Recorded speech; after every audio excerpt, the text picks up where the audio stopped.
Good morning, everyone. This is Savannah Justine for Real Talk Radio, where we talk about the public affairs that affect you. I hope everyone is feeling good this morning. I know I am. I'm feeling blessed, and I hope you are too. It's the first Sunday in the month of March, and you guys, it's so insane. We're already on the third month of 2026. Wow, the days are blending together and everything is coming so quick, so fast, and in a hurry. And I just want to make sure everybody is on their P's and Q's for their 2026 resolutions. And I hope everybody is doing what they said they were going to do at the beginning of the year. You guys, we're going to get into a few different topics, of course, today. I want to talk about something that I went to go see, something that I really enjoyed. And I want to share my experience with you all because I think this is something you guys should go see if you guys can take out the time to, have a nice little fun night out on the town in the city of Chicago. And we're going to get into it because I went to go see a musical that absolutely shocked me and just gave me such a sense of love, hope, warmth, and faith under pressure. It really showed me what faith means under pressure. And I don't know if any of you all are going through things out there, but it's very important to have faith under pressure, feeling what faith means to you when things are just not going your way. And that's what that musical really showed me. So we're going to get into that later in the show because I got to interview one of the castmates because I loved it so much. I had to bring it to you all because you're my faithful listeners, of course.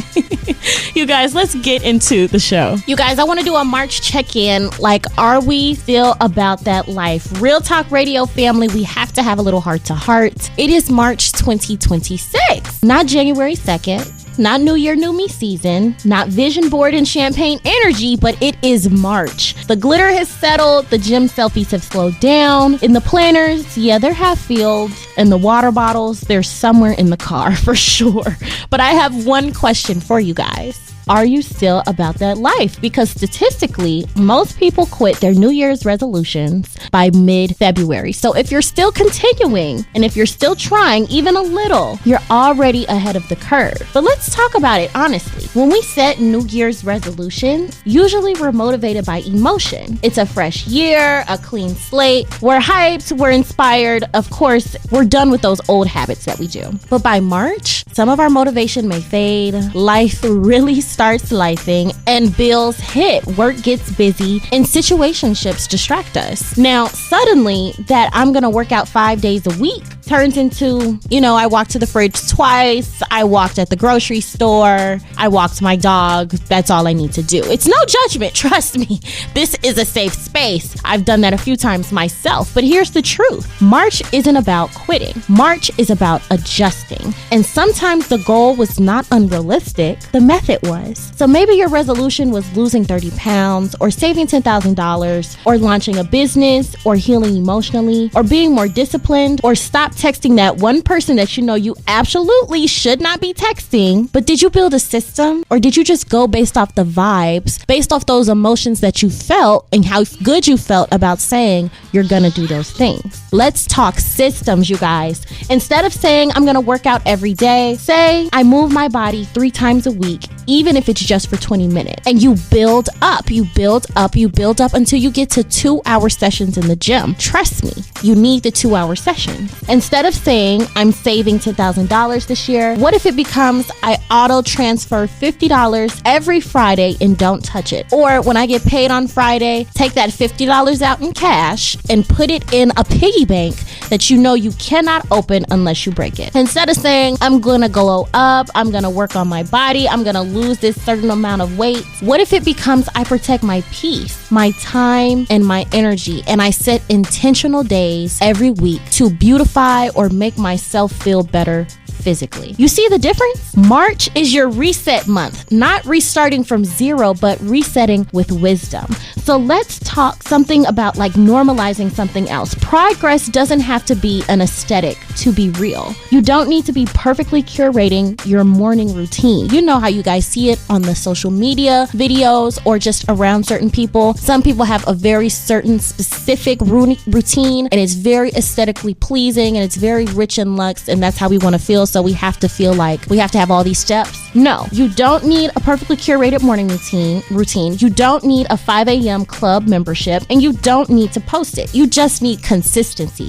Because consistency is key. Small, boring, not cute. Consistency, I know. It's sometimes it has to be the simple things in life that you have to consistently get down packed. Because the people who win in December 2026, they're not the most motivated. They're the most consistent. So you guys, of course, we're gonna make a Real Talk Radio March challenge. You need to revisit your resolutions. You need to cut them in half if you need to, and create one weekly non-negotiable. Just one. Not 10, not 12 habit. One, and I want you to master it. Because confidence doesn't come from talking about what you're going to do. It comes from keeping a promise on your end. And trust me, we are promise keepers in 2026. So if you fell off, cool, get back on. If you're tired, adjust the pace, not the destination. If you're discouraged, remember why you started in the first place.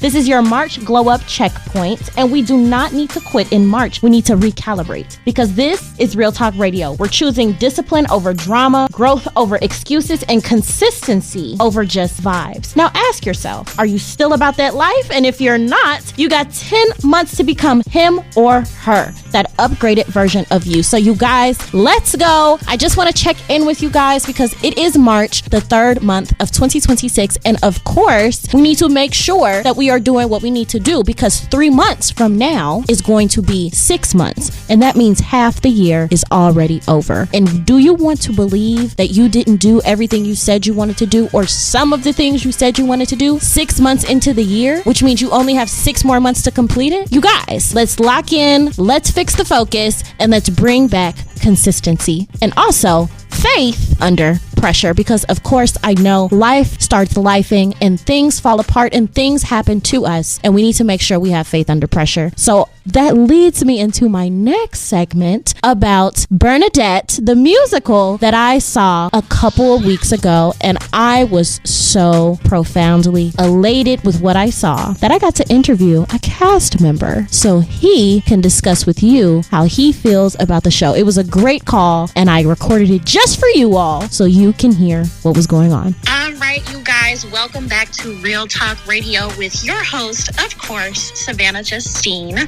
We have a very special guest joining us today from the cast of Bernadette, the musical, currently lighting up the Chicago stage. Please help me give a warm welcome to the incredibly talented Matthew Sherrod. Matthew is a part of this powerful production that brings the inspiring true story of Saint Bernadette to life through music, emotion, and storytelling. Matthew, thank you so much for being with us today. It's so great to talk to you. I'm really happy to be here. Thank you so much. Now, for my listeners who may not be familiar with Bernadette, could you please share a little bit about your story, the role, and what the production is really all about? Absolutely. So Bernadette is a French-Canadian musical. Mm-hmm. It played in Paris, France. It played in Italy. This is the American premiere of the show. Mm-hmm. And it is about a young girl who thought she saw visions, or she saw visions, but that's the town, the law, the church, they don't believe her.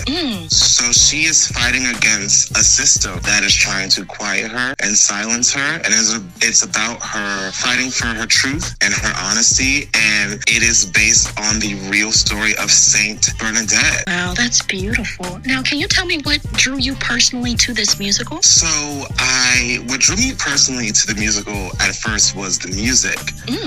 I saw an audition for it, and I saw what they were looking for, and they shared some of the tracks so that we could learn some of the songs and submit for the roles we felt like we were right for. And when I heard the music, it just felt very epic. And I was like, oh my God, it's the type of musicals that I grew up listening to, but not necessarily thinking I could be in. So it was very exciting to be an adult, and I just felt like I wanted to try. And luckily, I love that. Now, I went to see it personally, you guys, on opening night, and it was gorgeous. I mean, the set was beautiful. You guys, the costumes were beautiful. The content was beautiful. Could you tell me what you did to prepare for this role vocally, emotionally, or even spiritually? Because, you know, it's so powerful, and you guys' voices were carrying throughout the entire building. So tell me how you prepared for that. Thank you so much. The preparation, so vocally, we had an amazing music director, Lorenzo, and he was very specific with us, and he made sure that we stayed on top of things, and he gave us a lot of amazing technique reminders. So it's a lot about placement. This show is very musical theater, very beautiful. So I sing like contemporary music in my own life. So with this show, it's about using like the space and the resonance in your voice, and having your voice be very forward and big without pushing, and also not sitting back in your tone. So it's a lot of vocal warm-ups to keep your voice very forward. A lot of like technique and a lot of legato training that I used when I was younger. I found myself using it a lot with this show. Mentally, it was interesting because until we started to do conversations about what my hair would look like in the show, I didn't put too much thought in how do I fit in this world of the play. It takes place in Lourdes, in France, and in a time period very far from now. Yeah. And so I just kind of thought of it, you know, I was like playing and having a lot of fun. And this was before the costumes. The costumes really helped us come into the world. But when we started talking about my hair, the wardrobe asked me, well, have you looked at what Black people's hair looked like back then in that time period? And I was like, I didn't even know we were like there. Right. So then I started to really be like, let me look at anything I can find about Black people in that time period. And it wasn't great. It wasn't expansive. But it's I feel very lucky to be in a show like this, because it does show like how far things have come. There's still a lot. Yes, but I feel really cool to be wearing these costumes and being in this time period and telling this story, and thinking that people who will come to the show and not necessarily think they'll like connect to it, they'll maybe see me or see other people that look like me and be like, oh, I can like lean in. And spiritually, it's just awesome to do a show about faith and what religion really means, because in the show and in life, people use religion for their own benefit. Like we have a character in the show, you know, the church is telling her she's crazy, so some people will use things against you, and that's not truly the word. That's not truly what faith and religion is based off. It's based off of love. It's based off of helping people in need. And so I think the show is a beautiful reminder that love and honesty is really the core of these things, and it's not like judgment. So I love that message. I think it's a really great message, and I love that it's like this feisty girl, like standing up to all these people. Like I'm like, yeah, I'm really into it. More than I thought I would be on the like face value. Yes, I was just gonna say that she's so feisty. She's so passionate about her message, and just the fact that she knows what she saw, but nobody's believing her. And you know, this was my first time really diving deep into Bernadette, learning about who she was and learning about her story. And the passion line throughout the entirety of the musical was there. And I wanted to ask you, when did you first discover your passion for performing? Because all of you all were so passionate, so forward. You guys are not the characters, but I would not know that for sure. Right. The other way. So how'd you discover the passion for performing? So my passion for performing, I grew up singing in church. Me too. Yes. And I grew up singing in church, and I wanted to sing. I wanted to be like a backup singer and sing harmonies for people's songs. And I think for me, when I grew up seeing like public broadcasting, they had like Sesame Street and stuff. Yes. But they would show like theater. So there was a show called Sweeney Todd, a barber who like puts people into pies. It's like I was like, what? Theater's scary? But I would watch these shows and think they were so cool, but not necessarily see myself in them, but I knew I loved to sing. I knew I liked to act. It was very separate to me, like acting on TV and singing with like a band, like two separate mediums. And then for my like 16th birthday, my mom got me a ticket to see Rent on Broadway. And I wanted to see it because I remember being young and seeing commercials about it on TV. And when I didn't know what theater was, I was kind of like, oh, they're poor and they're singing about it. Yeah. I could do that. Like, it's so silly. But then when I was older, I wanted to see the show. I think the movie had just come out. So I was like, well, I have to see it live. So she got me a ticket to see it. And I'm from Brooklyn, New York. So seeing a show about people in New York who looked very contemporary and sounded like they just reminded me of people that I knew and saw. And I was like, wait, theater can also be about like me, or like I can find a connection to it. So I found like a voice coach. I just started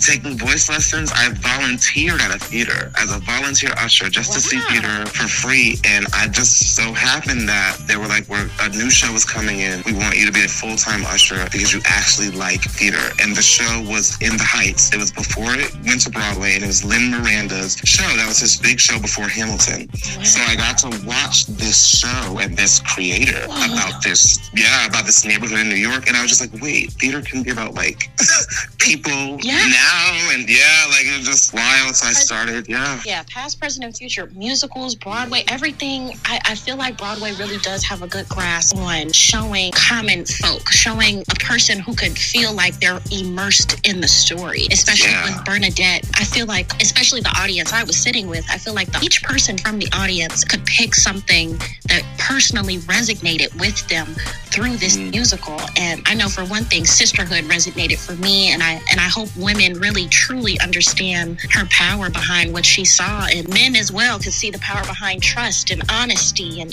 believing people. But I did want to ask you, the energy was crazy from the musical.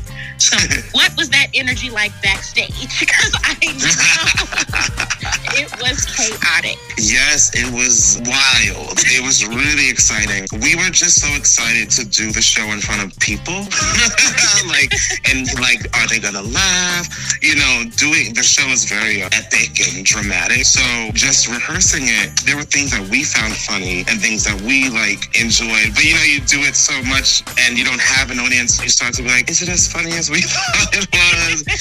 And our director, Serge Denicourt, was very adamant on us not trying to force certain things and just being. And so doing that, it can be really tough to see if it's working. So opening night, the audience laughing at certain things we've never heard laughter at before and audibly reacting, it just kind of fueled us. It was so exciting. I think a lot of us were nervous to see what people would think, and we were just like, wow, the energy was amazing. I love that. I love that. Now, this musical tells a really deep, meaningful story. What do you hope the audience would walk away feeling after this, or what do you think they would walk away from learning from this? I hope that the audience walks away feeling powerful. Yes. Feeling okay, so when I auditioned for the show, I initially auditioned to be, there's a character that's a priest. Yes. Mm-hmm. I initially auditioned for that role. And I remember in the breakdown, and we have a wonderful person, TJ Bolden, playing the role. He's amazing. Yes. Yes. Oh my God. But I remember the breakdown for the character said, do not play him as a typical priest. In our show, he starts off questioning Bernadette, and then there's a beautiful character arc. I'm not going to give anything away because I want everyone to come see it, but there's a beautiful arc. And I remember the breakdown and said, do not play it mean. And I decided, okay, I can be right without being mean. Mm-hmm. He's not mean, he's just right. And I think that I want people to walk away feeling powerful and feeling like if they know what they believe, then it doesn't matter who else believes. You don't have to be mean about it. Bernadette, everyone was telling her she was wrong, and she never was crass. She never felt like I have to force you to believe what I believe. She just, this is what I believe. I know it to be true. Yeah. It was a grace. And I hope people walk away feeling very powerful and very graceful and feeling like I don't have to force anyone, or I don't have to be sad if someone doesn't see what I see. I can just live in that truth, and it's beautiful. And I absolutely agree. Grace was such a good word, especially giving people grace, having grace, being graceful. You know, they all mean different things, but within the same word. I wanted to ask you, even though, you know, we still have a lot going on for Bernadette, and it's going to be in theaters until when? Until March 15th. But if the people are, you know, if the people are wanting more, right, there's always a possibility for an extension. But right now we're scheduled through March 15th at the Atheneum Center. And where can people go look this up so they can, you know, RSVP, get access? Where can they look that up at? Yeah, atheneumcenter.org. AtheneumCenter.org. I love that. The people need to watch this so they can stay another month so I can see it for a third and a fourth and a fifth and a sixth. Yes, please. And we would love to have you. It was so awesome meeting you on opening night. Oh, man, it was such a pleasure. I was so elated to meet you guys because it's so interesting to hear actors' stories behind what they play. And it's so interesting to see you all's your own personality and your own interests and your own desires. What's next for you after this production? That is an amazing question. You know, as actors, we are always like, what's next? Luckily, this show is right now scheduled to tour for a year until December. So I technically can't even start thinking about what's next. Until, But, you know, I'm hoping to tour more. This was my first time in Chicago. Welcome. Yeah, this was my first time in Chicago, and this is my third tour. Have you been so, you know, been good from here? I know we talked about it that night, but I'm not. Yeah, so what's funny is I was just actually in the group chat with my cast today, like, okay, I need to gauge interest on Andy's Jazz Club because we have to make a reservation. Yeah. Cleo's, luckily, first of all, this amazing host that y'all listening to has been putting me on the great stuff. Yes. Cleo's is right next to the theater, so we're going to go in between shows. Right now we have a day off, so this week coming up, we're actually going to all these places. Oh, perfect. I'm going to send you some more because I know it's some more local stuff in that area, so you don't even have to drive or, you know. Amazing. So I know a few more spots, so I'll text it to you for sure. Last question before we get on. I know there are some people out there who want to be actors, who want to be on Broadway, who want to be in a musical. Can you tell my listeners who are prospective Broadway actors, do you have an important pre-show ritual that you have to do before you get on? Because I know that's very important for everybody behind in the theater scene. Yes. So I want to say first, for anyone who's aspiring to do this, just do it. Just do it. Just do it and know that everything you are doing is helping you. Sometimes I would get so caught up in these people went to this school, this person can do this person can dance this better than this show, but I'm doing this show and it doesn't seem as good as this. Everything you do, everywhere you go, every place you sing, it could be an open mic, it could be a show that's not paying you. Everything is helping you for the next thing and to get better and better. Like your work ethic and how you learn all gets better no matter what you do. So I want to say that first because I want everyone to know that they can do it no matter their circumstance, no matter anything, like whatever. Like just do it. Just go for it. Because I did not know that I would be here and I'm here. But pre-show ritual, you have to stretch. Oh my God, you have to stretch. I was someone who was very adverse to like workouts because as a kid I wasn't very fit and I was very self-conscious. You have to stretch. You have to warm up your voice every day.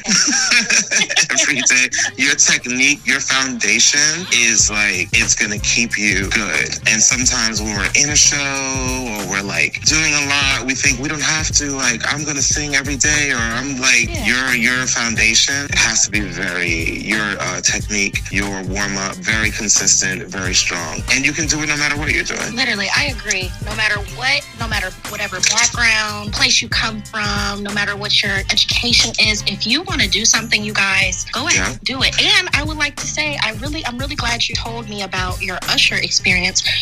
To all my listeners, go volunteer. Like he said, he started volunteering, he became a full-time usher, and then all of a sudden his dreams started to flourish, one right after the other. So volunteer, you guys. Go out there, be a helping hand. You never know what kind of opportunity may come to you, because here I am speaking to Matthew Sherrod, and he's on one of the top tier musicals of my year right now, because it is amazing. I am so happy I got to see that.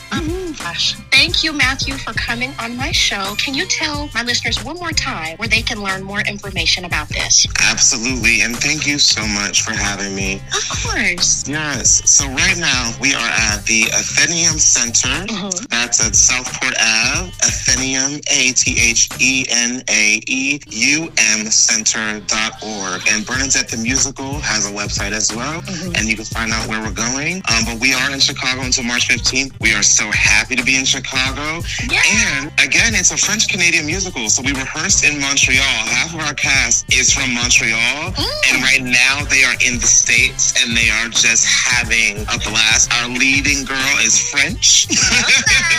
She learned English for this production. She learned English for a year just to bring the show here. She did it in France and she did it in Italy and just bring the show here. And we're so happy to be in Chicago. The culture here, the food, the music, everything. And me as a city boy, I'm loving being here. So we love Chicago. We hope Chicago comes checks us out at the Athenaeum Center through March 15th. March 15th, you guys. You better go watch Bernadette the Musical. Thank you so much for coming on the show. Thank you for having me. All right, you guys, you heard that recorded call from Matthew Sherrod himself. Thank you so much for coming on my show. And I want you all to go to the Athenaeum Theater. It is in Chicago until March 15th, unless the crowd wants more. They will extend it if the crowd wants more, and I want you all to go see it. And the reason why her story still matters today, because Saint Bernadette's life story shares faith under pressure, humility in the spotlight, strength in the face of doubt, and purpose rising from poverty. And she reminds all of us that you do not have to be powerful, wealthy, or highly educated to be chosen for something extraordinary. So if you have a goal, if you have a purpose in your life, please go fulfill it. Please go strive to get to it, which is why I wanted to do the checkpoint this week with you all, and how I wanted to tie in the whole story of what I watched and what I saw on that musical. You guys, I have to end this show. Unfortunately, there are other things that need to play after me, but I want to say thank you guys so much for listening. Thank you guys so much for supporting. And this show will also be out on the Real Talk YouTube channel, so please go check it out. Look up Real Talk Radio CMG on YouTube. Go give it a thumbs up, go like, go subscribe, and as always, stay blessed, because I want you to stay safe as well. It is your girl, Savannah Justine, for Real Talk Radio, giving you the public affairs that affect you. Have a great rest of your day.